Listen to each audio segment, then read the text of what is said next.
জলবায়ু পরিবর্তন ও অপরিকল্পিত নগরায়নের কারণে রাজধানী সহ সারা দেশেই বাড়ছে এডিস মশা। বছর জুড়ে রাস্তার কাজ, দুর্বল পয়ঃনিষ্কাশন ব্যবস্থা আর মশা নিধনে সিটি কর্পোরেশনের উদাসীনতায় এডিস মশা বাড়ছে বলে মত বিশেষজ্ঞদের। ডেঙ্গু রোগী এখন শুধু রাজধানী নয়, পুরো দেশেই মিলছে সারা বছর। এর কারণ এডিস মশার বিস্তার। উষ্ণায়ন, লবণাক্ততার প্রভাব, বৃষ্টিপাতের হেরফের, তাপমাত্রার পরিবর্তন, এসবের সঙ্গে ডেঙ্গুর জীবাণুবাহী এডিস মশা বিস্তারের প্রত্যক্ষ ও পরোক্ষ সম্পর্ক আছে বলে জানিয়েছেন বিশেষজ্ঞরা।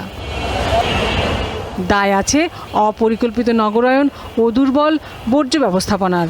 শহরটি যদি অপরিকল্পিতভাবে তৈরি হয়, যেখানে ড্রেনেজ সিস্টেম সঠিকভাবে করা নাই বা ওয়াটার সাপ্লাই সিস্টেম যদি সঠিকভাবে করা না থাকে, তাহলে সেখানে ওয়াটার লগিং হয়। অথবা যেখানে ওয়াটার সাপ্লাই সিস্টেম নাই, সেখানে মানুষজন বিল্ডিংয়ের ভিতরে তার পানি জমিয়ে রাখছে, সেই পানিতে এডিস মশা হচ্ছে। স্বাস্থ্য অধিদপ্তরের তথ্যে দেখা যায়, নির্মাণাধীন ভবন, বাসাবাড়ির লিফট, এমনকি গ্রিলের কার্নিশেও এডিস মশার লার্ভা পাওয়া যাচ্ছে। সাংবৎসরিক আপনার এই যে নির্মাণের কাজ চলছে এবং নির্মাণ সাইটে আপনার পানি জমবে, নির্মাণের কাজে ওরা পানি ব্যবহার করে। আর বৃষ্টি যেটা, আর আমাদের এবারকার বৃষ্টির প্যাটার্নটা দেখবেন, খুব মুষলধারে বৃষ্টি কিন্তু কম হচ্ছে।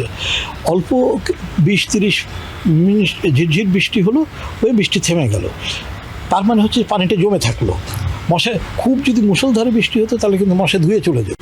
তারা বলেন, একমাত্র সচেতনতা ও সদিচ্ছাই পারে এডিস মশার বিস্তার কমিয়ে ডেঙ্গু প্রতিরোধ করতে। জনসম্পৃক্ততা ছাড়া শুধু ওষুধ দিয়ে কিন্তু কাজ হবে না, এটা পরীক্ষিত। লাবণী গুহ, দীপ্ত সংবাদ, ঢাকা।